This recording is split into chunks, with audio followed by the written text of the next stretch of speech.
कहीं जाने की जरूरत नहीं है। डोंट वरी, मैंने कुछ और भी प्लान किया है। तुम कुछ टाइम के लिए मेरे दूसरे वाले घर में रह सकती हो। जब आर्य मेरी पसंद की लड़की से शादी कर लेगा, उसके बाद हम दोनों भी एक ग्रैंड वेडिंग करेंगे। उसे वहाँ से जाने से रोकने के लिए आशुतोष ने गलती से अपना सारा प्लान उन सब लोगों के सामने बता दिया। उसकी बात सुनकर सब हैरान रह गए। तभी रमनदीप ने कहा, तभी मैं सोचूं, तुम आर्य के बारे में कब से सोचने लगे? तुम उसके साथ चीटिंग करना चाहते हो? ये चीटिंग नहीं होगी, बल्कि अपनी बात मनवाने का तरीका होगा। एक बार आप मेरी पसंद की लड़की से मिल तो लीजिए, फिर आपको यकीन हो जाएगा कि मैंने आर्य के लिए कोई ऐसी वैसी लड़की सेलेक्ट नहीं की है।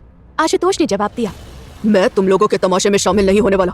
बेहतर होगा तुम सब लोग मेरे आर्य से दूर रहो। विक्रम जी ने गुस्से में कहा और वहाँ से अपने कमरे को जाने लगे। तभी आशुतोष ने रमनदीप के पास आकर कहा, चाची जी, आप तो समझाइए पापा जी को। मैं सेल्फिश हो रहा हूँ, पर साथ आर्य के बारे में भी तो सोच रहा हूँ। आई प्रॉमिस, आपको वो लड़की पसंद नहीं आई तो मैं किसी को भी फोर्स नहीं करूंगा। रमनदीप ने उसकी बात पर हामी भरी।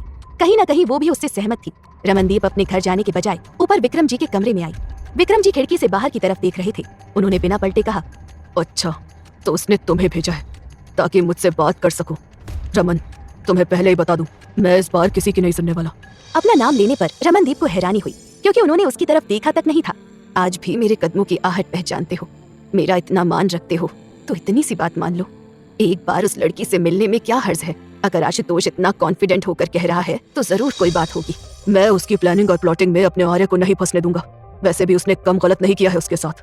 रमनदीप विक्रम जी के पास आई और मुस्कुरा कर कहा, मेरे लिए आज तक तुमने कुछ नहीं किया, फिर भी न जाने किस उम्मीद में मैं तुमसे अपने दिल की बात कह देती हूँ। इस बार आशुतोष के साथ हो जाओ, क्योंकि वो आर्य की भलाई चाहता है। रमनदीप की जिद के आगे झुककर विक्रम जी बोले, ठीक है, लेकिन अगर आर्य को वो लड़की पसंद नहीं आई, उसने पहली बार में ही मना कर दिया, तो कोई उसे फोर्स नहीं करेगा।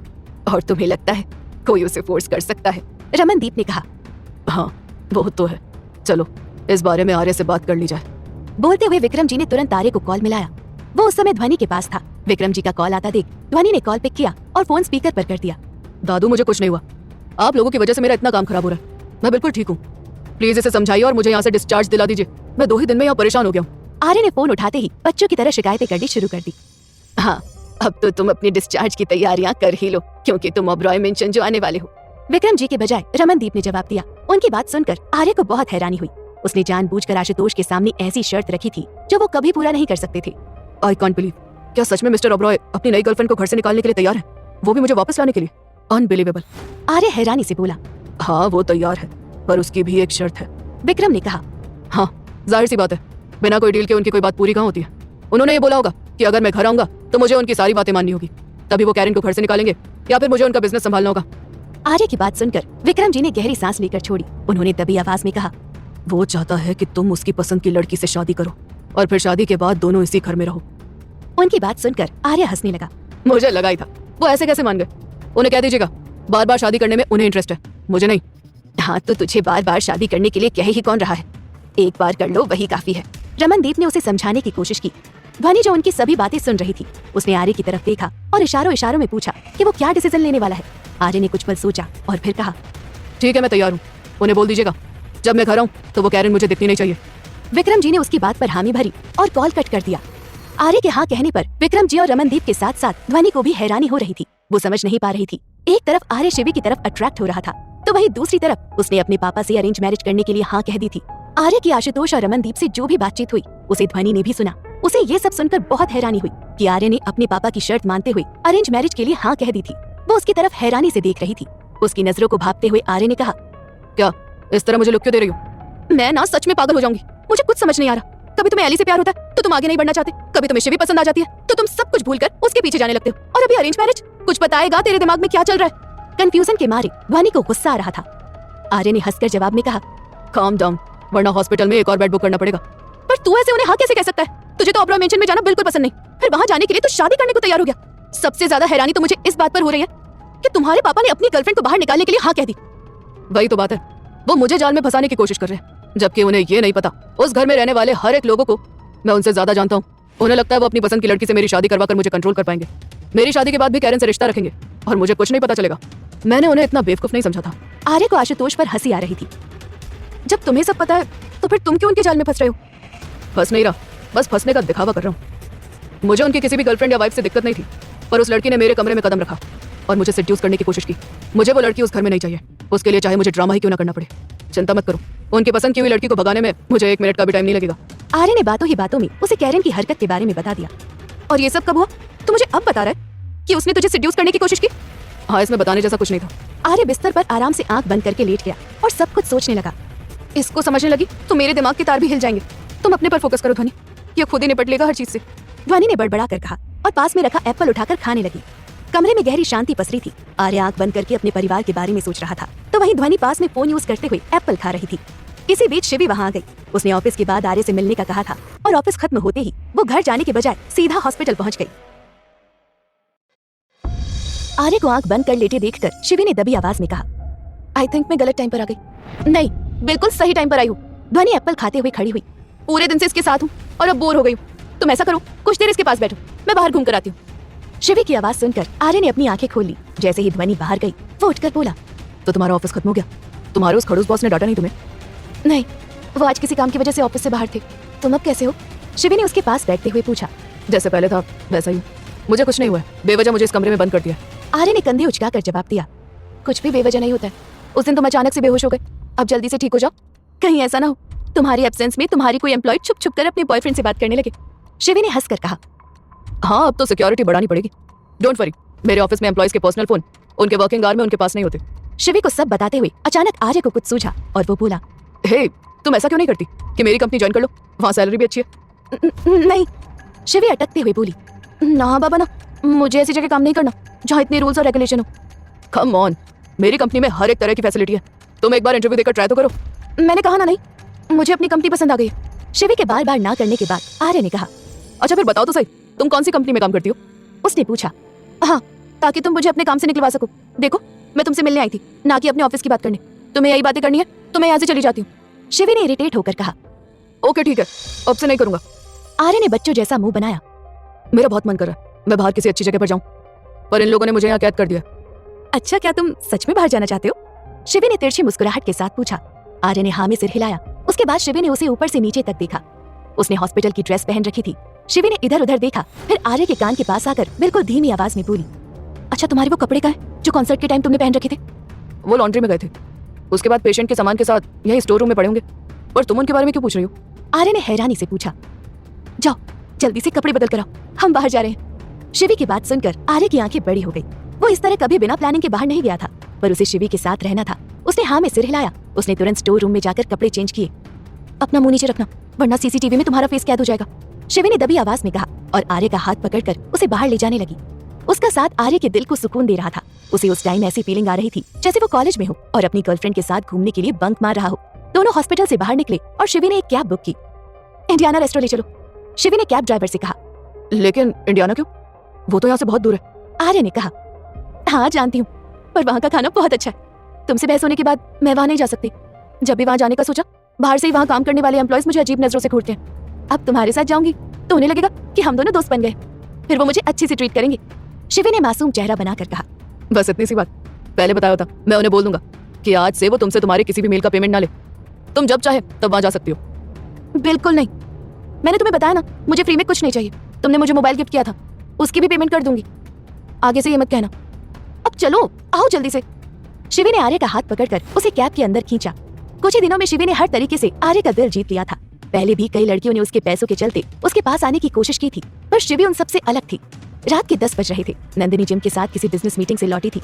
आशुतोष से हुई बातचीत के बारे में उसने अभी तक उसे कुछ नहीं बताया था, पर अब वो देर भी नहीं करना चाहती थी। जिम, डोंट यू थिंक अब हमें बच्चों को घर बुला लेना चाहिए? नंदिनी ड्रेसिंग टेबल के आगे बैठी अपनी ज्वेलरी निकाल रही थी। मैंने भी इस बारे में सोचा था, पर लास्ट टाइम नील ने जो किया वो याद आ जाता है। जब तक मुझे पूरा यकीन नहीं हो जाता उसने शिवी को एक्सेप्ट कर लिया, तब तक मैं उन दोनों को ही यहाँ नहीं बुलाने वाला। जिम ने जवाब दिया। अचानक उन्हें एहसास हुआ सारी गलती नील की थी और उन्होंने सजा शिवी को भी दे दी। उन्होंने तुरंत वापस कहा, देखा जाए तो शिवी में काफी चेंज आया नंदिनी। हम ऐसा करते हैं, शिवी को एक हफ्ते के लिए यहाँ बुला लेते हैं। तुम्हें उसकी याद आती होगी ना? नंदिनी ने कहा। आएंगे तो दोनों बच्चे यहाँ रहने के लिए आएंगे। अगर मैंने सिर्फ शिवी को बुलाया तो नील को ये ना लगे मुझे सिर्फ अपनी बेटी से प्यार है। तुम्हारी बात भी सही है, ठीक है फिर हम उनको थोड़ा और टाइम देते हैं। जिम ने मुस्कुराकर जवाब दिया और फिर नंदिनी के पास आकर बोला, मैं आशुतोष ओबरॉय से मिली थी। जैसे ही नंदिनी ने बताया, जिम हैरान रह गया। आई होप ये बिजनेस मीटिंग के अलावा और कुछ ना हो। जिम ने सख्त लहजे में कहा। No, it was not a business meeting. उन्होंने सामने से अपने बेटे आर्य के लिए हमारी शिवी का हाथ मांगा है। मुझे नहीं पता आप क्या सोचते हैं, पर मैंने उन्हें हाँ कह दिया। नंदिनी की बात सुनकर जिम कुछ नहीं कहा। वो उससे दूर होकर बेड पर आकर बैठ गए। उसे चुप देखकर नंदिनी उसके पास आकर बैठ गई और कहा, ऐसे चुप मत रहिए, कुछ तो कहिए। मैं क्या बोलूं जब तुमने खुद ही सारे डिसीजन ले लिए। शायद शिवी की तरह तुम भी मुझे उसका फादर नहीं समझती। ऐसी बात नहीं है जिम, शिवी के हिसाब से आर्य बिल्कुल परफेक्ट है। नंदिनी उन्हें समझाने की कोशिश करने लगी। आग को पानी से बुझाया जाता है, आग के पास और आग लाकर रख दोगी तो वो और बढ़ जाएगी। तुम वही करने जा रही हो। शिवी के अंदर गुस्सा और दर्द है, तो तुम उसे उस इंसान के सामने लाकर खड़ा कर रही हो जो खुद गुस्से और दर्द का सैलाब है। आप तो ऐसे बात कर रहे हैं जैसे आप उसे अच्छे से जानते हो। नंदिनी ने चौंकते हुए पूछा। मैंने तुम्हें कहा ना, मैं उससे पहले भी 1-2 बार बिजनेस मीटिंग में मिल चुका हूँ। मुझे बाद में मनाना, पहले अपनी बेटी को तैयार कर लो। वो तैयार हो जाएगी शादी के लिए तो फिर मुझे भी कोई हर्ज नहीं है। जिम ने खुद को नॉर्मल करके कहा और बाथरूम में चले गए। नंदिनी अभी भी हैरान थी। जिम जिस तरह से आर्य के लिए बात कर रहे थे उससे साफ था कि वो उसे बहुत अच्छे से जानते हैं। कहीं जिम मुझसे कुछ छुपा तो नहीं रहे। नंदिनी ने अपने मन में कहा। वहीं जिम बाथरूम में था और उसके मन में कई बातें चल रही थी। वो आर्य और शिवी के रिश्ते से परेशान था। आई विश कि मैं तुम्हें पता कि मैं आर्य सिंह ओबरॉय को कैसे जानता हूँ। तुम इन सबसे दूर रहो, उसी में हम सबकी भलाई है। फिलहाल मुझे कैसे भी करके तुम सबको उससे दूर रखना है। कहीं गलती से भी उसे सच का पता चला तो वो तुम्हारे साथ साथ मुझे भी बर्बाद कर देगा। जिम शार के नीचे खड़ा अपने गुस्से को शांत करने की कोशिश कर रहा था। शिवी आर्य को सबसे छुपाकर इंडियाना रेस्टोरेंट लेकर आई थी। उन्हें वहां पहुंचने में लगभग 2-2.5 घंटे लग गए। इंडियाना आते ही दोनों बाहर निकले। आर्य के चेहरे पर मुस्कुराहट थी और उसे खुश देखकर शिवी को भी अच्छा लग रहा था। चलो अंदर चलते हैं। आर्य ने शिवी की तरफ अपना हाथ बढ़ाया। वो उसका हाथ पकड़ने से पहले झिझक रही थी। आर्य फिर बोला, रेस्टोरेंट में एम्प्लॉयज के सामने थोड़ा शो ऑफ तो बनता है। और तुम कब से शो ऑफ करने लगे? शिवी ने हैरानी से पूछा। तुम्हारे लिए कुछ भी। चलो अब ज्यादा मत सोचो, आओ मेरे साथ। शिवी ने उसका हाथ पकड़ा और दोनों रेस्टोरेंट के अंदर गए। रेस्टोरेंट के मालिक मिस्टर सिंह के अलावा वो लड़की पिया भी वहीं मौजूद थी जो उस दिन उनकी लड़ाई की गवाह थी। पहले आर्य का जब भी मूड खराब होता था तब वो वहाँ आ जाता था। मिस्टर सिंह ने आज उसके चेहरे पर मुस्कुराहट देखी तो उन्हें भी अच्छा लगा। वहीं उनके साथ काम कर रही पिया का ध्यान शिवी की तरफ गया। ये तो वही लड़की है ना जो उस दिन इनके साथ बहस कर रही थी? पिया उन्हें देखकर हैरान हो रही थी। हाँ वही है, और अब दोनों लड़ भी नहीं रहे। मिस्टर सिंह ने जवाब दिया। शिवी ने पूरे रेस्टोरेंट में अपनी नजर घुमाई।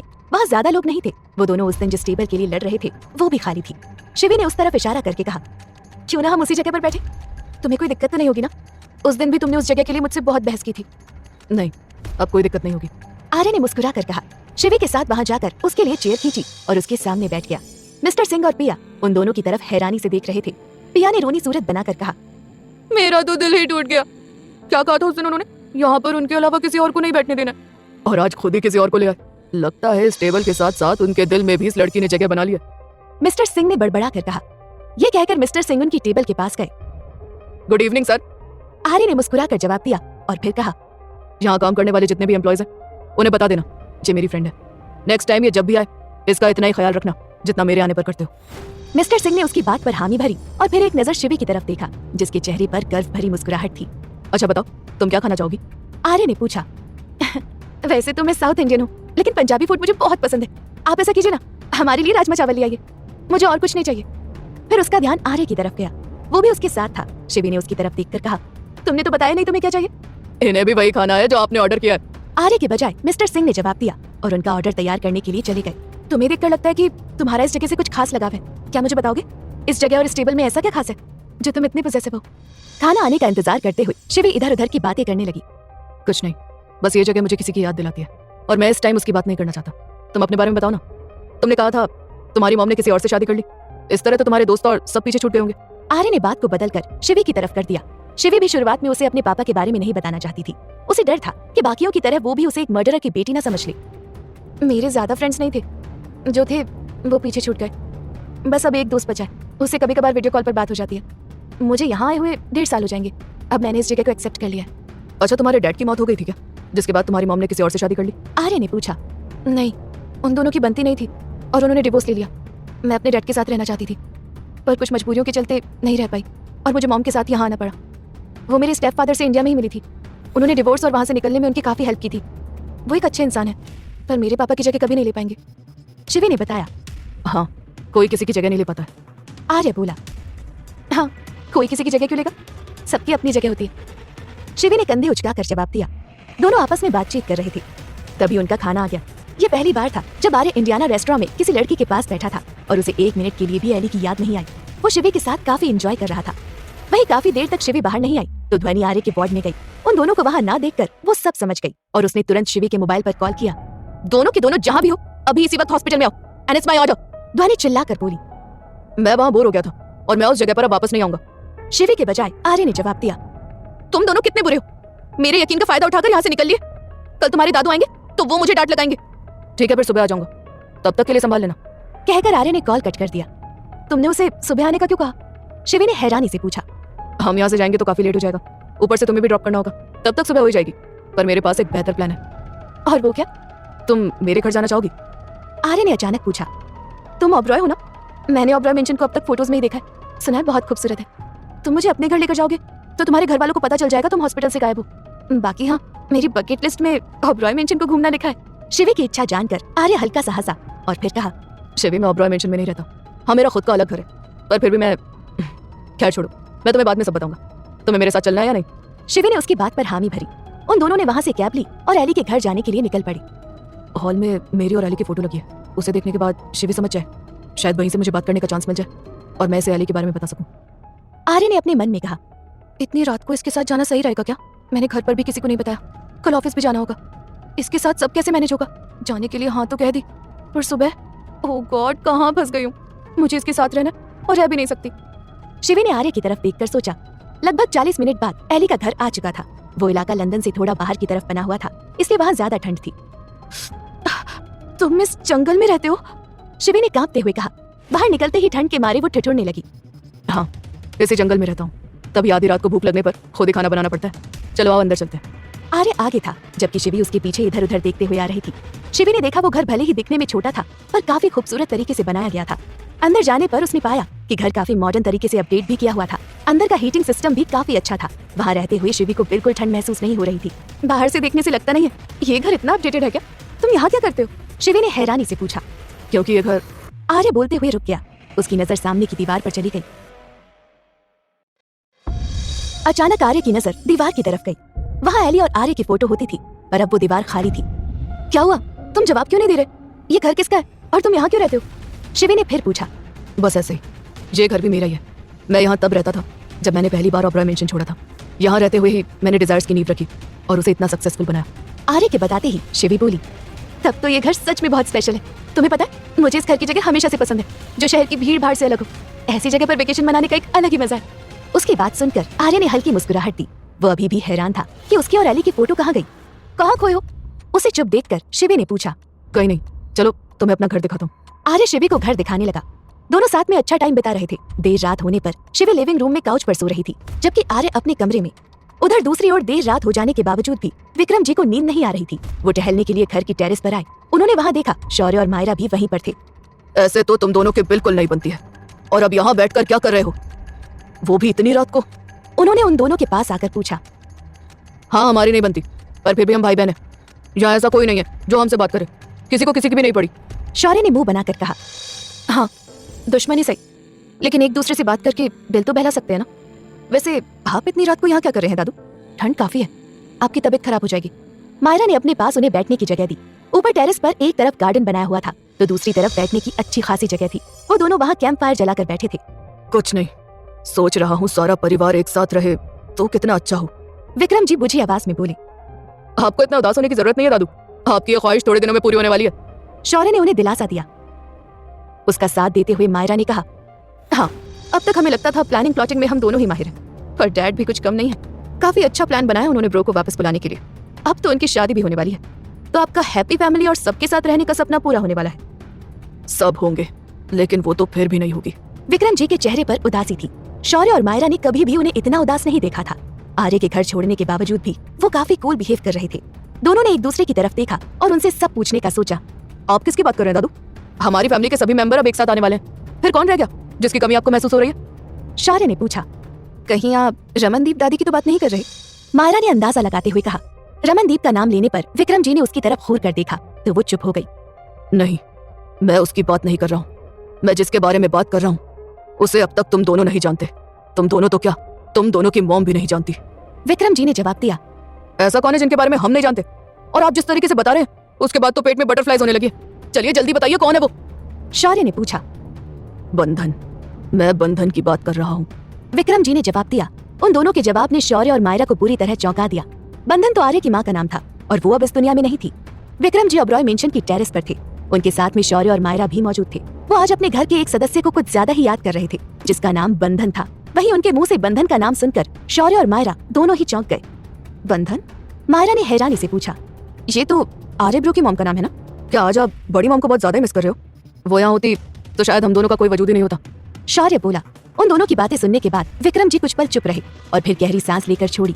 उन्होंने धीमी आवाज में कहा, आज तक उसके बारे में कोई नहीं जानता, पर मैं चाहता हूँ अब उसे सब जाने। बंधन को अब तक इस घर से दूर रखा गया, ये आर्य की इच्छा थी और साथ ही आशु की भी। तो क्या बड़ी मॉम जिंदा है? मायरा ने पूछा। उन दोनों को विक्रम जी की बातें काफी कंफ्यूज कर रही थी। आई विश कि वो जिंदा होती, पर ऐसा नहीं है। आर्य की छोटी बहन का नाम भी बंधन है। आशु उससे नफरत करता है क्योंकि उसे पैदा करते हुए बंधन की जान चली गई। आर्य उसे जी जान से प्यार करता है, तभी उसने उसका नाम बंधन रखा। विक्रम जी ने उन्हें बंधन के बारे में बताया। शौर्य और मायरा को कुछ देर तक उनकी बात पर यकीन ही नहीं हुआ। वो दोनों हैरानी से एक दूसरे की तरफ देख रहे थे। क्या हमारी एक और बहन है और अब तक हमें पता तक नहीं? कहाँ है वो? मायरा ने पूछा। मैंने कहा ना, आशु नहीं चाहता कि वो कभी यहाँ आए। उसने आज तक उसकी शक्ल तक नहीं देखी। उसका बचपन आर्य के मामा के यहाँ बीता, लेकिन अब वो कहाँ है ये आर्य के अलावा कोई नहीं जानता। उसने मुझे भी नहीं बताया। विक्रम जी ने कहा। क्या आप रोज से बहुत ज्यादा प्यार करते हैं? हम भी तो उनके सिबलिंग्स हैं। हमसे तो कभी उन्होंने ठीक से बात तक नहीं की। शौर्य ने बुझी आवाज में कहा। यह सच था। शौर्य और मायरा बचपन से ही आर्य से काफी प्रभावित थे और उससे बात करने के लिए उसके पीछे रहते थे। आशुतोष से नफरत करने की वजह से आर्य ने कभी उनसे ठीक से बात तक नहीं की और धीरे धीरे वो दोनों उसे नापसंद करने लगे। कहीं ना कहीं उनके दिल में आर्य की अटेंशन पाने की इच्छा थी। उन दोनों के उतरे हुए चेहरे देखकर विक्रम जी ने कहा, जानता हूँ आर्य ने कभी तुम दोनों के साथ सही बर्ताव नहीं किया। तुम दोनों नहीं जानते, पर उसकी वजह भी आशु ही है। मायरा की मॉम ने हमेशा ही आर्य को अलग समझा और मायरा के पास नहीं आने दिया। आशु और उसके डिवोर्स के बाद क्रिस्टी आ गई। तब तक हालात इतने बिगड़ गए थे कि आशु और आर्य के बीच की दीवार खाई में बदल चुकी थी। ठीक है, पर इनमें हम दोनों की क्या गलती है? उनकी अटेंशन पाने के लिए न जाने हमने क्या कुछ नहीं किया। मायरा ने आंखें घुमाकर कहा। हाँ, और उस क्या कुछ में काफी चीजें बहुत ज्यादा गलत थी। तुम दोनों की इमेज आर्य की नजरों में बिल्कुल भी अच्छी नहीं है। विक्रम जी ने कहा। अच्छा, फिलहाल के लिए हम उनकी बात ना करके बंधन पर कंसंट्रेट करें। क्या वो हम दोनों के बारे में जानती है? कैसी दिखती है वो और कितनी बड़ी होगी? शौर्य ने एक्साइटमेंट के चलते एक साथ कई सवाल पूछ डाले। कहा ना, मुझे नहीं पता वो कैसी दिखती है या क्या करती है। मैं सिर्फ इतना बता सकता हूँ, इस समय वो लगभग 21 साल की होगी। विक्रम जी ने बताया। ठीक है, फिर आप ब्रो को समझाइए कि वो उन्हें यहाँ ले आए। डैड का क्या है, वो भी तो अपनी मनमानी करते रहते हैं। अब हम भी बड़े हो गए और हम भी मनमानी करेंगे। शौर्य बोला। वो सब तो ठीक है, लेकिन कहीं बंधन भी बिल्कुल आर्य ब्रो की तरह हुई तो? मायरा ने कहा। अभी से ख्याली पुलाव बनाना बंद करो। बंधन यहाँ कभी नहीं आएगी। जहाँ तक मैं आर्य को जानता हूँ, वो इस घर के किसी भी इंसान को बंधन से नहीं मिलने देगा। हम बस उसे याद कर सकते हैं और कुछ नहीं। विक्रम जी ने उदास चेहरे से कहा और वहां से चले गए। विक्रम जी उदास होकर जा चुके थे, लेकिन शौर्य और मायरा अभी तक वहीं थे। उन्होंने एक दूसरे की तरफ देखा। चलो, अब नई प्लानिंग करने का टाइम आ गया। क्यों ना बंधन को यहाँ ला जाए? शौर्य ने कहा। मैं आर्य ब्रो से पंगा नहीं लेना चाहती। हम कुछ करते हैं उससे पहले उन्हें सब पता होता है। वो उनकी रियल सिस्टर है। मुझे बहुत गुस्सा आ रहा है कि उन्होंने अपनी रियल सिस्टर को इतना प्यार दिया और हम दोनों पर हमेशा गुस्सा दिखाया। इस बार आने दो उन्हें घर पर। बैंड ना बजाती तो मेरा नाम भी मायरा ओबराय नहीं। मायरा ने हल्के गुस्से में कहा और वहां से उठकर चली गई। उसके जाने के बाद शौर्य भी जा चुका था। बंधन ओबराय भी ओबराय फैमिली का हिस्सा है। इस बारे में आर्य, आशुतोष और विक्रम जी के अलावा बाकी लोग अब तक अनजान थे। अगली सुबह शिवी की आंख खुली। वो आर्य के साथ उसके घर पर थी। आर्य अब तक सो रहा था। वो सुबह उठकर किचन में गई और पानी का ग्लास लेकर बाहर आई। शिवी ने उसे जगाने के लिए अपना हाथ बढ़ाया, पर फिर अपना हाथ बीच में ही रोक लिया। उसने आर्य के ऊपर पानी के कुछ छींटे डाले। आर्य आंखें मिचमिचाते हुए खड़ा हुआ। गुड मॉर्निंग, शिवी ने मुस्कुरा कर कहा, तो वहीं आर्य का मुंह बना हुआ था। सुबह सुबह ऐसे कौन उठाता है? मैं। शिवी ने हंसकर कहा। चलो अब बहुत हो गया, अपने ड्राइवर को कॉल करो और बोलो हम दोनों को हॉस्पिटल ड्रॉप कर दे। तुम कैसे मैनेज करोगी? तुम्हें ऑफिस भी तो जाना है। इन सब में तुम्हें लेट नहीं हो जाएगी? हाँ, ये भी है। शिवी ने हामी भरी। ओके, फिर ऐसा करते हैं, पहले तुम्हें घर ड्रॉप कर देंगे। आर्य बोला। शिवी ने उसकी बात पर हामी भरी तो उसने तुरंत ड्राइवर को कॉल करके वहां गाड़ी लेकर आने को बोल दिया। ड्राइवर के आने तक शिवी और आर्य उसके साथ जाने के लिए तैयार हो रहे थे। उसके आने के बाद आर्य ने शिवी को उसके घर छोड़ा और खुद हॉस्पिटल चला गया। ध्वनि ने सब कुछ अच्छे से संभाल रखा था। हालांकि आर्य के अचानक गायब होने की वजह से वो काफी नाराज हुई थी। कितने बुरे हो तुम दोनों। मैंने सोचा लव बर्ड्स को थोड़ा अकेले में टाइम देते, पर दोनों मौका देकर फुर हो गए। ध्वनि आर्य के कंधे पर मारते हुए बोली। हम दोनों कोई लव बर्ड्स नहीं है। तुम मुझे इस तरह यहाँ कैद करके रखोगी तो बाहर तो जाऊंगा ही ना। अच्छा बताओ, सारी रिपोर्ट्स कब तक आएगी? आर्य बेड पर बैठते हुए बोला। आएगी नहीं, आ गई है। तुम्हारी सारी रिपोर्ट्स नॉर्मल है। ध्वनि ने अपने हाथ में एक फाइल पकड़ रखी थी। वो उसे पढ़ते हुए बोली, मैंने तो पहले ही कहा था। वो दोनों आपस में बात कर रहे थे। तभी विक्रम सिंह ओबरॉय आशुतोष ओबरॉय के साथ वहां पहुंचे। बाहर उन्हें आर्य की रिपोर्ट्स नॉर्मल होने के बारे में पता चल चुका था। आशुतोष वहां आर्य का फैसला जानने के लिए आया था। उन्हें वहां देखते ही आर्य के चेहरे के भाव सीरियस हो गए। जानकर अच्छा लगा, तुम बिल्कुल फिट एंड फाइन हो। आशुतोष मुस्कुराते हुए वहां रखी चेयर पर बैठ गए। आर्य ने उनकी बात का कोई जवाब नहीं दिया। विक्रम सिंह जी बोले, मैंने तुम्हारी बात आर्य तक पहुंचा दी थी। हाँ जानता हूँ आपने बता दिया होगा, बस तभी यहाँ इसका फैसला जानने आया हूँ। तो बताओ आर्य, क्या तुम्हें मेरी सारी शर्तें मंजूर है? मैं तुम्हारे लिए कैरन को घर से निकालने के लिए तैयार हूँ, उससे हर एक रिश्ता तोड़ने के लिए तैयार हूँ। बदले में तुम्हें मेरी मर्जी की लड़की से शादी करनी होगी और हमेशा के लिए ओबरॉय मेंशन में रहने के लिए आना होगा। आशुतोष जी ने एक बार फिर उसे सब बता दिया। मुझे मंजूर है। आर्य ने हल्की मुस्कुराहट के साथ जवाब दिया। मैं उस लड़की को रिजेक्ट नहीं करूंगा, पर उसने मुझे रिजेक्ट किया तो आप मुझे फोर्स नहीं करेंगे, ना उसके लिए और ना ही कभी किसी और लड़की के लिए। ठीक है, मुझे तुम्हारी ये कंडीशन भी मंजूर है। अब तुम बिल्कुल ठीक हो तो ऐसा करो, आज ही ओबरॉय मेंशन चलते हैं। तुम कल से ऑफिस वापस ज्वाइन कर लेना। आशुतोष ने कहा। आपकी नई गर्लफ्रेंड अभी तक वहां होगी, उसे वहां से जाने को कहिए, आराम से अलविदा कहिए, मैं आ जाऊंगा। आर्य ने उनसे थोड़ा टाइम मांगा। उसकी जरूरत नहीं है, कैरन कल रात ही वहां से जा चुकी है। आशुतोष ने बताया। आर्य ने कुछ भी बोलने से पहले एक बार ध्वनि की तरफ देखा। उसे इन सब फैमिली ड्रामे से काफी गुस्सा आ रहा था और साथ ही आर्य के डिसीजन से भी। उसने इशारे से बात को संभालने के लिए कहा, आप इसे कल ले जाइए अंकल, अभी से ऑफिस में कुछ इंपॉर्टेंट पेपर साइन करने हैं, तो आर्य को वहां जाना होगा। ध्वनि ने उसकी नजरों को पढ़ते हुए बहाना बनाया। आशुतोष ने तुरंत उनकी बात मान ली। डिस्चार्ज फॉर्मेलिटी पूरी करने के बाद ध्वनि आर्य के साथ गाड़ी में थी और दोनों डिजायर्स के लिए निकल रहे थे। रास्ते में आर्य ने शिवी को अपनी रिपोर्ट्स के बारे में बता दिया था और साथ ही ऑफिस आने के लिए भी। थैंक गॉड, आज तुमने बचा लिया, वरना अभी उनके साथ जाना पड़ता। आर्य गाड़ी से बाहर निकलकर बोला, मन तो कर रहा था तुझे खुद जाकर ओबरॉय मेंशन में छोड़कर आऊं, तेरी उनसे नहीं बनती तो क्या जरूरत है वहां जाने की। ध्वनि उसके पीछे पीछे आ रही थी। हाँ ठीक है, मेरी एब्सेंस में सब कुछ सही तो था ना? किसी ने कोई रूल तो ब्रेक नहीं किया? नहीं, सब ठीक है, ध्वनि ने जवाब दिया। आर्य डिजायर्स लौट चुका था। उसके वहां आने के बाद उसके एम्प्लॉइज और भी एफिशिएंसी के साथ काम करने लगे, तो वहीं शिवी भी एक्स्ट्रा केयर बरत रही थी। आर्य की शादी के लिए हाँ कहते ही आशुतोष के चेहरे पर जीत के भाव थे। उसे नंदिनी से मिले हुए 2 दिन भी नहीं हुए थे और उसने आर्य सहित पूरी फैमिली को मना लिया था। इस बारे में बताने के लिए उन्होंने नंदिनी को कॉल किया। मुबारक हो होने वाली समधन जी, यही कहते हैं ना इंडिया में। आशुतोष हंसकर बोले, मैंने सबको तैयार कर लिया, अब आपकी बारी। ये कुछ ज्यादा ही जल्दी नहीं हो गया? नंदिनी ने हैरानी से पूछा। आप अभी आशुतोष ओबरॉय को जानती कहाँ हैं? मेरे लिए कोई काम मुश्किल नहीं है। फिर तो लगता है आपसे ही टिप्स लेनी होगी। मैंने जब को इस बारे में बताया तो वो नाराज हो गए। उनका ये हाल है तो शिव नंदिनी कैसे रिएक्ट करेगी, आई डोंट नो। नंदिनी ने परेशानी के साथ कहा। अच्छा तो मेरी पहली टिप्स ये होगी कि कई बार बच्चों के सामने बच्चा बनना पड़ता है, उनकी हर बात माननी पड़ती है, उनके हिसाब से चलना होता है। आप भी आजमा कर देख लीजिए, क्या पता आपकी बेटी मान जाए। हाँ फिर भी नहीं माने तो आप जोर जबरदस्ती कर सकती हैं। आशुतोष ने सलाह दी। नंदिनी ने उसकी बात पर हामी भरी और कॉल कट कर दिया। उनसे बात होने के बाद उसके चेहरे पर परेशानी के भाव थे। उसने जल्दबाजी में उन्हें आर्य और शिव नंदिनी की शादी के लिए कह तो दिया था, पर शिवी को मनाना सच में टेढ़ी खीर थी। नंदिनी ने घड़ी में समय देखते हुए कहा, 4 बज रहे हैं, कुछ देर में शिवी आती होगी, मुझे उससे पहले घर पहुंचना होगा और आज ही उससे इस शादी के लिए मनाना होगा। वो प्यार से मानेगी तो ठीक है, वरना मैं अच्छे से जानती हूँ कि क्या करना है। नंदिनी के चेहरे पर रहस्यमयी मुस्कुराहट आ गई। उसने सारा काम वहीं छोड़ा और शिवी के अपार्टमेंट जाने के लिए निकल पड़ी। नंदिनी वहां से तुरंत शिवी के अपार्टमेंट के लिए निकल गई। रास्ता लंबा होने के बावजूद वो शिवी के आने से पहले वहां पहुंचकर उसकी पसंद का खाना बनाने लगी। वो शिवी की पसंद के खाने के साथ नील की पसंद का भी ध्यान रख रही थी। ऑफिस टाइम खत्म होने के बाद शिवी घर पहुंची। जैसे ही उसने दरवाजा खोला, उसके नाक में खाने की खुशबू आई। नितारा ने तो कहा था कि आज वो देर रात तक घर आएगी। नील से मुझे कोई उम्मीद नहीं है, फिर यहाँ खाना कौन बना रहा होगा? जरूर नितारा ही होगी और जल्दी आ गई होगी। शिवी ने अंदाजा लगाया। उसने अपने जूते उतारे और अंदर जाने लगी। शिवी आर्य से बचने के लिए अपने चेहरे पर डार्क मेकअप करती थी। नितारा उसे इस तरह देख न ले, इसलिए वो जल्दी से अपने कमरे में जाने लगी। वो कमरे के दरवाजे के पास पहुंची ही थी, तभी नंदिनी किचन से बाहर आकर मुस्कुराते हुए बोली, गुड इवनिंग बेटा, आज का दिन कैसा रहा? उनकी आवाज सुनकर शिवी चौंक गई। वो जैसे ही नंदिनी की तरफ मुड़ी, नंदिनी उसे देखकर खिलखिलाकर हंसने लगी। ये तुमने अपने साथ क्या कर रखा है? ये नई हेयरकट कब ली? और चेहरे का क्या हाल बना रखा है? तुम किसी कंपनी में ही जॉब करती हो या कोई ड्रामा कंपनी ज्वाइन कर ली है? नंदिनी हंसते हुए बोली।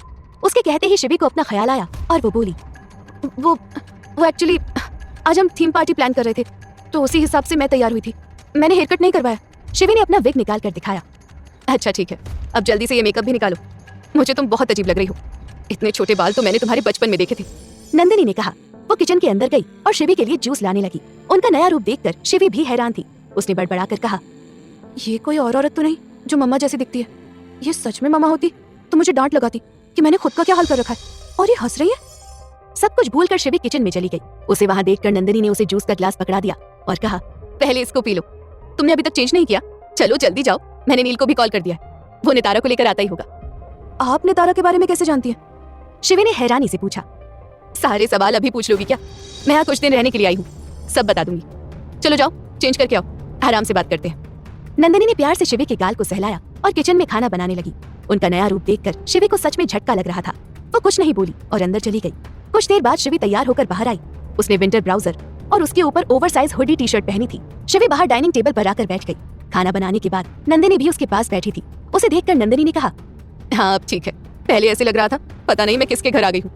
मुझे भी आज काफी अजीब लग रहा है। सेम यही महसूस हो रहा है कि पता नहीं किसके घर आ गई। शिवी ने तंज भरी मुस्कुराहट दी। उसकी बात सुनकर नंदिनी भी मुस्कुरा कर रह गई। उसे शिवी पर गुस्सा आ रहा था, पर वो आशुतोष के प्लान के हिसाब से सब कुछ प्यार से हैंडल करने के बारे में सोच रही थी। अच्छा बताओ, तुम्हारा ऑफिस में दिन कैसा रहा? तुम लोग पार्टी प्लान कर रहे हो, तब तो बहुत मजा आया होगा। नंदिनी ने बात को बदलते हुए पूछा। हाँ, सब कुछ ठीक ठीक ही था। कुछ दिनों बाद प्लेसमेंट खत्म हो जाएगी तो अच्छी जॉब ढूंढकर परमानेंटली सेट हो जाऊंगी। शिवी ने बताया। चलो ये तो अच्छी बात है कि तुम लंदन में परमानेंटली सेट होने के बारे में सोच रही हो। मैं भी कुछ ऐसा ही प्लान कर रही थी जिससे तुम्हें आगे दिक्कत ना हो। नंदिनी ने जवाब दिया। उनकी बात सुनकर शिवी कंफ्यूज हो गई। वो कुछ पूछ पाती उससे पहले डोर बेल बजी। नील और नितारा घर आ गए थे। नंदिनी को देखते ही नील उनके पास गया और उन्हें गले लगा लिया। So good to see you. मैं भी बहुत दिनों से तुमसे मिलना चाहती थी। कल रात ही जिनसे बात हुई थी, मैंने कहा भी दोनों बच्चों को अब घर बुला लीजिए। नंदिनी ने उसके सिर पर प्यार से हाथ फेर कर कहा। फिर वो नितारा की तरफ मुड़ी। ओह, तो ये है हमारे प्रिंस की गर्लफ्रेंड। मानना पड़ेगा, तुम्हारी चॉइस बहुत अच्छी है। Thank you Mrs Watson. Nitara ने नकली मुस्कुराहट के साथ जवाब दिया। नितारा जिस प्रोफेशन में थी वहाँ इस तरह के लोगों से उसका मिलना लगा रहता था। वो लोगों को उनके नकाब के पीछे भी पहचानना जानती थी। आप अचानक यहाँ? सब ठीक तो है ना? कहीं डैड ने हमें किसी नई पनिशमेंट को बताने के लिए तो आपको यहाँ नहीं भेजा? नील ने पूछा। अच्छा मजाक है, नंदिनी ने हंसकर कहा। बहुत दिन हो गए तुम दोनों से मिलना नहीं हुआ। मुझे तुम दोनों की याद आ रही थी तो बस सामान उठाया और मिलने आ गई। चलो अब जल्दी से फ्रेश हो जाओ, मैंने तुम्हारी पसंद का खाना बनाया है। नील ने मुस्कुराकर हामी भरी। नील और नितारा अपने कमरे में थे। नील ने कपड़े चेंज किए तो वहीं नितारा भी फ्रेश होने के बाद खुद के बाल सही कर रही थी।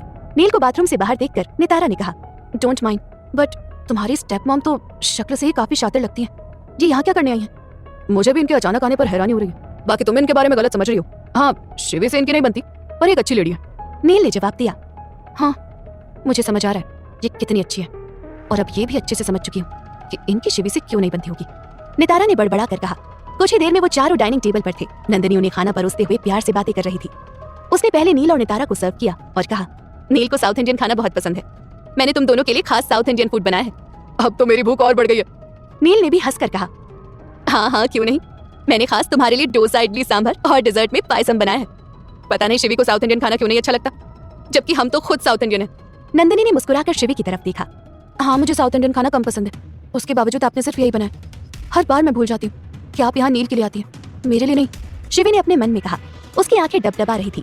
वो अपने इमोशन को उसके सामने जाहिर नहीं करना चाहती थी, इसलिए पानी का ग्लास उठाया और पीने लगी। तुम्हें कितनी बार कहा है, खाने से पहले पानी मत पिया करो, इससे भूख मर जाती है। चलो नीचे रखो ग्लास।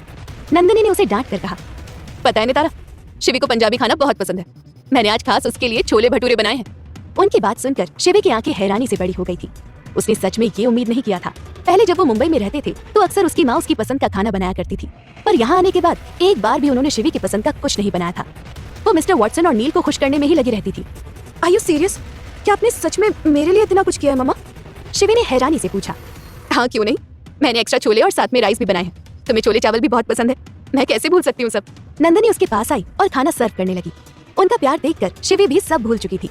नील और शिवी आराम से उनके साथ बातें करते हुए खाना खा रहे थे। वहीं नितारा अभी भी उन्हें शक भरी नजरों से देख रही थी।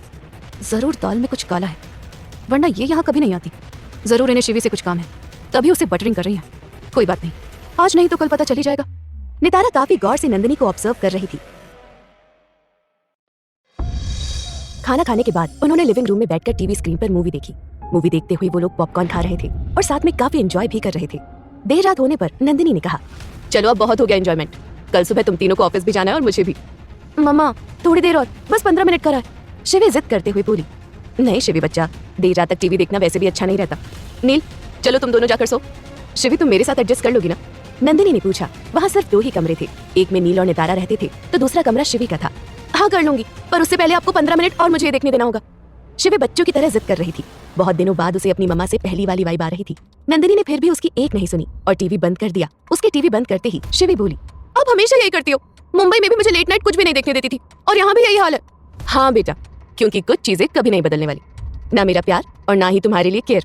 चलो अब जल्दी से चलो, सोना है तुम्हें। नंदिनी शिवी का हाथ पकड़कर उसे कमरे में ले गई। उन दोनों को एक साथ प्यार से रहते हुए देखकर नील ने नितारा से कहा, देखा, मैंने कहा था ना, मिसेस वॉटसन दिल की बहुत अच्छी है, बस शिवी थोड़ी जिद्दी है तो इन्हें स्ट्रिक्ट होना पड़ता है। कमी इस बंदरिया में ही है। हाँ बेशक, मुझे सब नजर आ रहा है, नितारा ने मुस्कुराते हुए कहा। नील और नितारा अपने कमरे में चले गए तो वहीं शिवी और नंदिनी एक कमरे में थे। शिवी नंदिनी के गोद में सिर रखकर लेटी थी। उसे बहुत अच्छा महसूस हो रहा था। थैंक यू सो मच मम्मा, पहले वाली मम्मा बनने के लिए। मैंने आपको बहुत मिस किया। उसे पहले वाले रूप में देखकर शिवी इमोशनल हो रही थी। नंदिनी ने उसकी बात का कोई जवाब नहीं दिया। उसने अपने मन में कहा, मिस्टर ओबरॉय तो सच में बड़े वाले खिलाड़ी निकले। मुझे नहीं पता था उनकी ये टिप्स इतना काम आएंगी। पहले पता होता तो मैं शिवी से काफी चीजें मनवा चुकी होती। कोई बात नहीं, देर आए दुरुस्त आए। थोड़ी देर बाद शिवी को नींद आ गई तो नंदिनी ने उसका सिर अपनी गोद से उठाकर तकिए पर रख दिया। वो उसके पास लेटी थी और उसका चेहरा गौर से देख रही थी। शिवी देखने में काफी हद तक नंदिनी जैसी लगती थी। भगवान ने तुम्हें मेरी जैसी शक्ल तो दे दी, लेकिन दिमाग देना भूल गए। मुझे अच्छे से याद है, कॉलेज में मेरी इस शक्ल के पीछे कई लड़के दीवाने थे और मैं बेवकूफ थी जो मैंने शिव को चुना। जो बेवकूफी मैंने की वो मैं तुम्हें नहीं करने दूंगी। इससे पहले कि तुम किसी ऐरे गहरे के प्यार में पड़कर अपनी जिंदगी बर्बाद करो, मैं तुम्हारे लिए अच्छा हाई क्लास लड़का देखकर उससे तुम्हारी शादी कर दूंगी। एंड आई नो बेटर, आर्य से बेहतर तुम्हारे लिए कोई और हो ही नहीं सकता। यही सब सोचते हुए नंदिनी को भी नींद आ गई। वो वहाँ कुछ दिन रुकने का सोच कर आई थी। इस बीच उन्हें शिवी का दिल पूरी तरह से जीतना था ताकि उसे आर्य से मिलने के लिए तैयार कर सके। वहीं इन सबसे बेखबर शिवी उसे अपने लिए प्यार समझ रही थी। अगली सुबह शिवी की आंख खुली तो नंदिनी उसके पास नहीं थी। वो उससे पहले उठकर ही बाहर उनके ऑफिस जाने के लिए तैयारी में जुटी थी। तो वहीं शिवी को लगा कि वो एक हसीन सपना देख रही थी। समझ नहीं आ रहा, ये सब हकीकत है या सपना? अगर मम्मा यहाँ आई हुई है तो रात को हम साथ सोए हुए थे, और अब वो कहाँ है? वो वापस तो नहीं चली गई? उनके वापस जाने के बारे में सोचकर शिवी के चेहरे पर उदासी के भाव थे। वो आगे कोई प्रतिक्रिया देती उससे पहले नंदिनी की आवाज उसके कानों में गूंजी, शिवी बेटा उठ जाओ, रात को मैंने इतना समझाया था, लेट तक टीवी मत देखो, अब हो रही है ना ऑफिस जाने में देर। नंदिनी की आवाज सुनते ही शिवी के चेहरे पर मुस्कुराहट आ गई। उसने अपने सिर पर हल्का सा मारकर कहा, मैं पागल, मम्मा सच में यहाँ आई थी और अब भी यही है। शिवी किसी छोटे बच्चे की तरह बिस्तर से जल्दी से उठी और दौड़कर नंदिनी को गले लगा लिया। क्या कर रही हो बेटा, मेरे हाथ साफ नहीं है। नंदिनी किचन में उन सबके लिए पराठे बना रही थी। कोई बात नहीं मम्मा, चलेगा। शिवी उनसे अलग होकर बोली, चलो अब जल्दी से तैयार हो जाओ, मैंने तुम्हारे फेवरेट आलू के पराठे बनाए हैं और इसके साथ में खाने के लिए स्पेशल घर की चटनी बनाई है, छोले चावल भी है। ये मेरा फेवरेट ब्रेकफास्ट होता था। थैंक यू सो मच मम्मा। याद है ना, पापा और मैं रेस लगाते थे कि कौन कितने पराठे खाएगा, और मुझे जिताने के लिए पापा मेरे सामने कम खाना खाते थे। एक्साइटमेंट में शिवी ने काफी कुछ बोल दिया। उसकी बात सुनकर नंदिनी जबरदस्ती की मुस्कुराहट दे रही थी। वो नहीं चाहती थी कि वो कुछ भी रिएक्ट करे और शिवी को जरा सा भी शक हो। अच्छा अब जाओ, ऑलरेडी 3 बार कह चुकी हूँ, चौथी बार नहीं कहना। नील और नितारा के डोर को भी नॉक कर देना, मुझे अजीब लगता है उन्हें जगाना। नंदिनी ने हंसकर कहा। वो कुछ ज्यादा ही अच्छा होने का दिखावा कर रही थी। शिवी ने उनकी बात पर हामी भरी और अपने कमरे में जाने से पहले नील के कमरे का दरवाजा खटखटाया। लव बर्ड्स, अब उठ भी जाओ, ऑफिस नहीं जाना क्या तुम दोनों को? शिवी ने बाहर से ही आवाज लगाकर कहा। नितारा का आज ऑफ है और मैंने भी छुट्टी ली है, हम दोनों मॉम के साथ टाइम स्पेंड करेंगे। नील ने अंदर से ही जवाब दिया। ओके, शिवी ने जवाब दिया और अपने कमरे में जाने लगी। आई विश मैं भी मम्मा के साथ टाइम स्पेंड करने के लिए छुट्टी ले पाती। अभी तो मुझे ऑफिस जाते हुए सिर्फ 2 हफ्ते हुए, इतनी जल्दी छुट्टी मांगी तो मेरा इंप्रेशन खराब हो जाएगा। पहले की बात अलग थी जब मैं आर्य को डिप्रेस करना चाहती थी, पर अब कल को उसे सच पता चले तो ये नहीं लगना चाहिए मैंने ऑफिस में ठीक से काम नहीं किया। खुद से बातें करते हुए शिवी ऑफिस जाने के लिए तैयार होने लगी। आज उसने घर से ही मेकअप नहीं पहना था क्योंकि सब लोग घर पर थे। आर्य से खुद को छुपाने के लिए उसे जो भी सामान चाहिए होता था वो उसने अपने बैग में डाला और तैयार होकर बाहर आई। नील और नितारा पहले से ही नंदिनी के साथ पहले से ही ब्रेकफास्ट टेबल पर थे। वो भी वहां आकर बैठ गई और उनके साथ नाश्ता करने लगी। शिवी, तुम भी कुछ दिनों की छुट्टी क्यों नहीं ले लेती? क्यों ना हम साथ कहीं बाहर घूमने चले? मैं जिम से बात कर लेती हूँ, वो भी आ जाएंगे। नंदिनी ने कहा। नहीं मम्मा, उन सब की कोई जरूरत नहीं है, मैं छुट्टी नहीं ले पाऊंगी। आप यहाँ कुछ दिन हमारे साथ रह रही हैं, वही काफी है। शिवी ने मुस्कुराकर जवाब दिया। नाश्ता हो जाने के बाद उसने नंदिनी को हल्के से गले लगाया। नील और नितारा को बाय बोलने के बाद वो ऑफिस जाने के लिए निकल पड़ी। आज वो डिजायर से थोड़ा पहले रुकी थी ताकि किसी मॉल में जाकर मेकअप कर सके। वहाँ से मेकअप करने के बाद शिवी ऑफिस पहुंची। ऑफिस में उसका पूरा दिन नॉर्मल रहा। जहाँ पूरा दिन काम करते हुए बीता, वहीं आर्य भी आज डिजायर से बाहर अपनी मीटिंग अटेंड कर रहा था। ऑफिस खत्म होने के बाद आर्य को मेंशन जाना था, इसलिए वो अपनी मीटिंग खत्म करके जल्द से जल्द घर पहुंचा। वो घर आया तब घर में अंधेरा था। लगता है पीटर अंकल ने फिर किसी को सफाई करने के लिए यहाँ भेजा होगा। इतनी बार कहा मेरे घर में लाइट्स ऑफ न करे। आर्य बड़बड़ाता हुआ अंदर आया। उसने लाइट ऑन की। उसका घर डेकोरेट किया हुआ था। वो कुछ समझ पाता उससे पहले उसके सामने एक लड़की जोर से चिल्लाते हुए आई। सरप्राइज!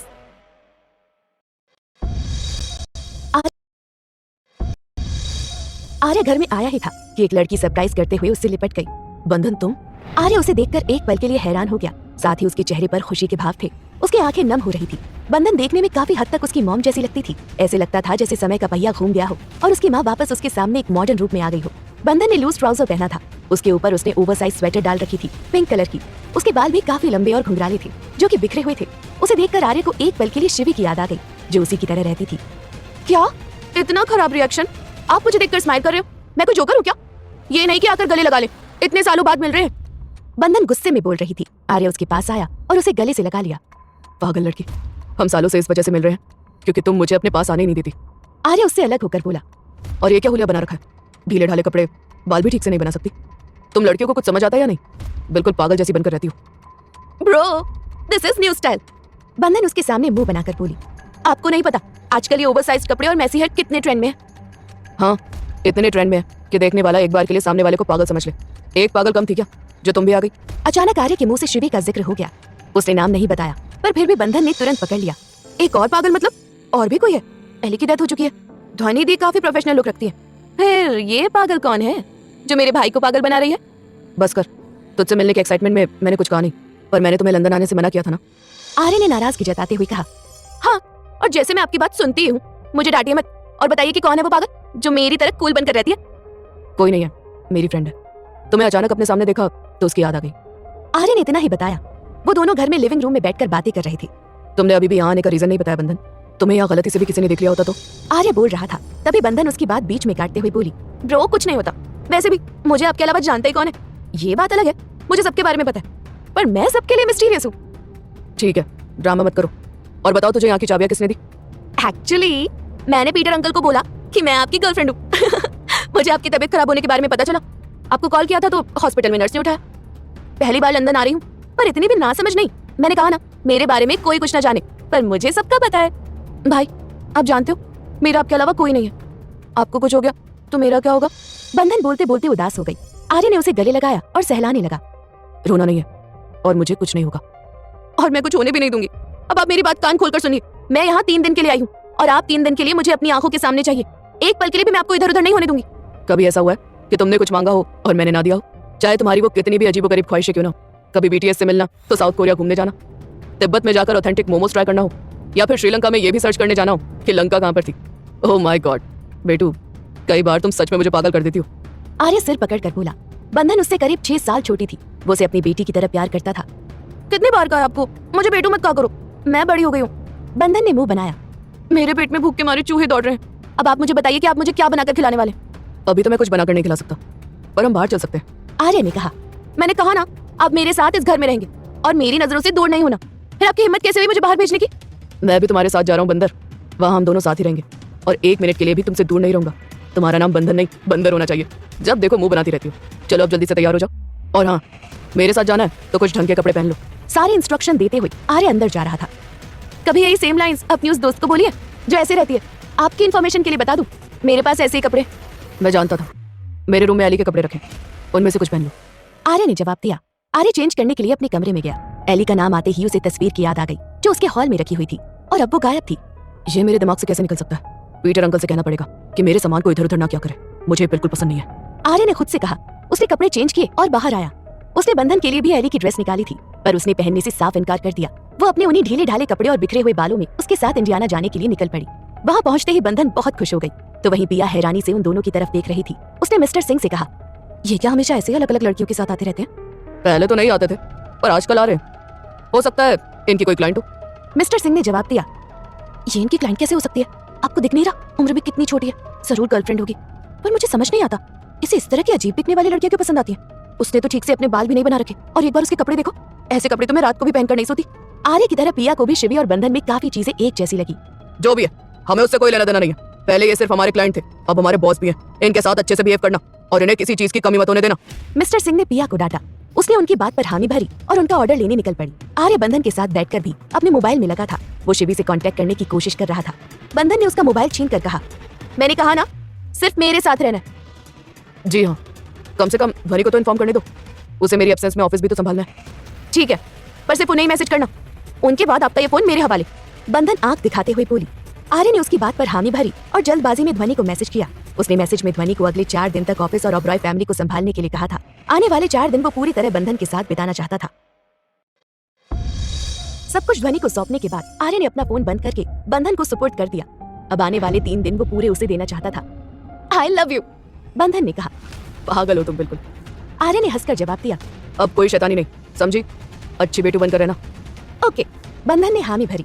बंधन आर्य की जिंदगी का वो पन्ना था जो लोगों की नजरों में नहीं आया था। वो चाहता भी नहीं था बंधन के बारे में किसी को पता चले। एली भी उससे पहली बार तब मिली थी जब वो आर्य के साथ इंडिया गई थी। उसके बाद उसकी एक्सीडेंटल मौत हो गई थी। आर्य को ऑफिस न आते हुए लगभग 3 दिन बीत गए थे। वहीं ध्वनि ने आशुतोष ओबरॉय को ये बोलकर रोक रखा था कि बिजनेस मीटिंग के चलते आर्य यूके से बाहर है। शिवी ने भी इस बीच आर्य को कॉल करने की कोशिश की पर उसका फोन बंद जा रहा था। वीकेंड होने की वजह से वो घर पर बैठी बोर हो रही थी। गुस्से में शिवी ने तकिया फेंकते हुए कहा, हद होती है इसकी भी। अपने घर तक ले गया और अब अचानक ऐसे रिएक्ट कर रहा है जैसे जानता तक नहीं। उस दिन ऑफिस में भी कितना अजीब बर्ताव कर रहा था, फिर भी नजर उठाकर देखा तक नहीं। तुम कितने बुरे हो Arya Singh Oberoi. I hate you, कंजी आंखों वाला बिल्ला। शिवी ने अपना मोबाइल उठाया और गुस्से में आर्य का कांटेक्ट नंबर भी इसी नाम से सेव कर लिया। उसने कांटेक्ट के साथ एक बड़े से बिल्ली की फोटो लगा ली।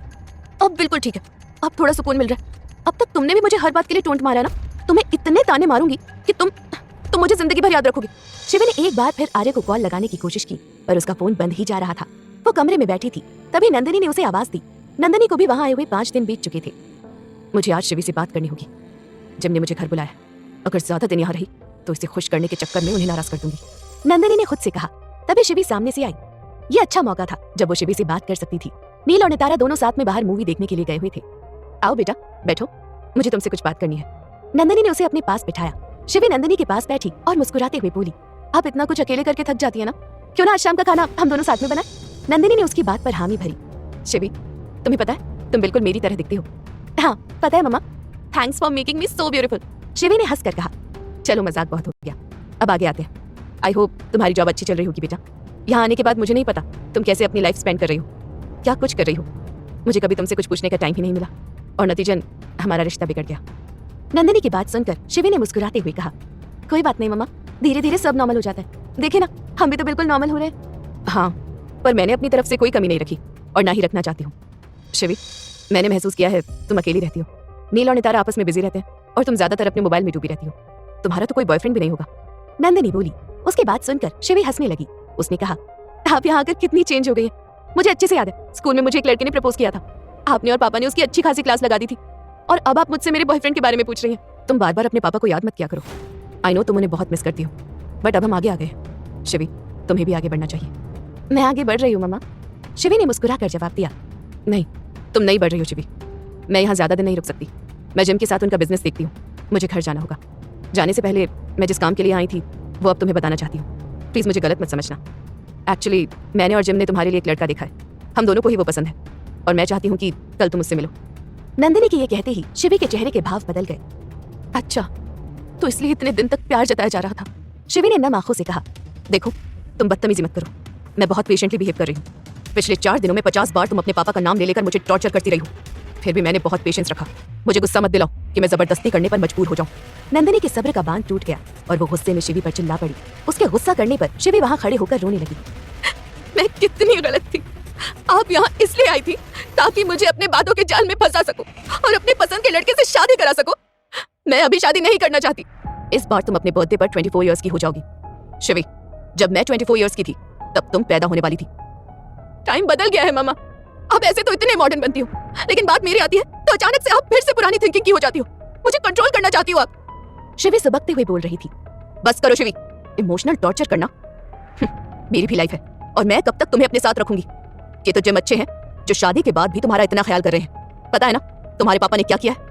उसके बाद कोई भी इंसान हमारे साथ अच्छा बिहेव नहीं कर रहा था, तब जिम ने हमें अपनाया। मैं नहीं चाहती अब तुम जिम पर और बोझ बनो किसी भी तरीके से। नंदनी अपने गुस्से में काफी कुछ भूल गई। हालांकि बात खत्म होने के बाद उसे भी ये एहसास हो रहा था। उसकी बातों ने शिवी को बहुत ठेस पहुंचाई। ठीक है, अब मुझे किसी पर बोझ नहीं बनना। कहाँ जाना है बता दीजिए, चली जाऊंगी। शिवी ने इतना ही कहा और रोते हुए अपने कमरे में चली गई। नंदिनी को अब अपने शब्दों पर दुख हो रहा था। उसने गुस्से में अपना हाथ टेबल पर मारा। आई एम सो सॉरी बेटा, मैं तुम्हारा दिल नहीं दुखाना चाहती थी। मुझे नहीं पता मेरे मुंह से ये सब कैसे निकल गया, पर तुमने भी अब हद पार कर दी है। तुम बाथरूम में थी इसलिए सिद्धांत का कॉल पिक नहीं कर पाई, पर मैंने उसका मैसेज देख लिया था। तुम्हारे पापा के वर्डिक्ट चैलेंज का केस फाइल हो गया है और उसे एक्सेप्ट भी कर लिया गया है। शिवी, तुमने सच में हद पार कर दी। अपने लिए ना सही मेरे बारे में सोच लेती। मैं तुम्हारी नजरों में कितनी भी बुरी बन जाऊं, पर हमेशा तुम्हें उनसे दूर रखूंगी और तुम्हें रहना होगा। वो इंसान अच्छा नहीं है, वो एक मर्डरर है। नंदिनी वहीं सोफे पर बैठकर काफी देर तक रोती रही। अंदर शिवी भी अपने कमरे में रो रही थी। उसकी आवाज बाहर तक नहीं आ रही थी। नंदिनी जाकर उसे चुप करवाना चाहती थी, पर साथ ही अगर वो ऐसा करती तो वो कमजोर पड़ जाती। नंदिनी को कुछ समझ नहीं आया तो उसने अपना सामान लिया और वहां से अपने घर जाने के लिए निकल गई। वहीं शिवी अपने कमरे में रो रही थी। उसने आर्य का कॉन्टैक्ट नंबर निकाला और उसे कॉल करने लगी। उसका नंबर बंद होने की वजह से कॉल कनेक्ट नहीं हुआ। मेरा कोई नहीं है जो मेरे दुख में मेरा साथी बन सके। ऐसा क्यों हो रहा है मेरे साथ? मुझे नहीं करनी किसी से शादी, मुझे अपने पापा के पास जाना है। वो मुझे क्यों फोर्स कर रही हैं? पापा होते तो ऐसा कभी नहीं होने देते। काश मैं अभी आर्य की तरह अपने घर में रह पाती, खुद को इतना इंडिपेंडेंट बना पाती कि मुझे किसी की जरूरत ही ना पड़ती। शिवी अपने घुटनों में सिर डाले रो रही थी। इस वक्त उसके पास ऐसा कोई नहीं था जो उसको चुप करा सके। एक तरफ तो शिवी खुद को अकेला महसूस करते हुए फूट फूट कर रो रही थी, दूसरी तरफ आर्य बंधन के साथ एयरपोर्ट पर था। खुद को मीडिया और बाकी लोगों से छुपाने के लिए उसने अपने चेहरे पर मास्क लगा रखा था। उसके पिछले 4 दिन बंधन के साथ बहुत ही अच्छे बीते थे। प्लेन टेक ऑफ होने की अनाउंसमेंट के साथ ही बंधन ने उसका मोबाइल उसे दिया और गले लग गई। वो वहाँ से जाते हुए बहुत इमोशनल हो रही थी। मेरा मन नहीं कर रहा, मैं यहाँ से ना जाऊँ। बंधन रोते हुए बोली। आर्य की आंखें भी नम थी। उसने बंधन को सहलाते हुए कहा, मैं भी नहीं चाहता तुम यहाँ से जाओ, पर साथ ही मैं ये भी नहीं चाहूंगा कि जो नफरत मैंने झेली है उसका साया भी तुम पर पड़े। बेटू, तुम मेरे लिए बहुत खास हो। मैंने तुम्हें बहुत प्यार से पाला है और आगे भी प्यार से ही रखूंगा। पर वो मेरी फैमिली है, मैं उनसे मिलना चाहती हूँ। दादू, पापा, न्यू मॉम, मायरा, शौर्य, सबसे। बंधन बच्चों की तरह जिद कर रही थी। आर्य ने उसके सिर पर हाथ फेरा और कहा, तुम उनसे मिलने के लिए जितनी एक्साइटेड हो रही हो वो वैसे बिल्कुल नहीं है। वो मुझे तो पसंद नहीं करते तो तुम्हें क्यों करेंगे? अब जिद मत करो, तुम्हें मेरे साथ रहना तो मैं भी तुम्हारे साथ ही चल लेता हूँ। अपना बिजनेस इंडिया में सेटल कर लूंगा और फिर साथ में रहेंगे। आर्य ने पहले भी ऐसा करने का सोचा था। वो बंधन के लिए अपना सारा बिजनेस इंडिया ले जाने वाला था, लेकिन एली के साथ वो हादसा हो जाने की वजह से वो वहाँ नहीं रुक पाया। अचानक बंधन को भी सब याद आ गया। उसने नाम में सिर हिलाया और कहा, अगली बार हम दोनों जापान में मिलेंगे, मुझे वहाँ घूमना है। अब मैं चलती हूँ। इतनी देर तक बच्चों की तरह जिद करने वाली बंधन के अंदर अचानक ही समझ आ गई। वो भी आर्य की बहुत फिक्र करती थी। उसने आर्य को गले लगाया और फ्लाइट में बैठने के लिए चली गई। आर्य उसे आखिर तक जाता हुआ देख रहा था। वो उसके सामने स्ट्रांग होने का दिखावा कर रहा था, पर जैसे ही बंधन वहाँ से गई वो एक चेयर पर बैठा और अपना सिर हाथों में ले लिया। उसकी आंखों में आंसू थे। I will miss you so much बेटू।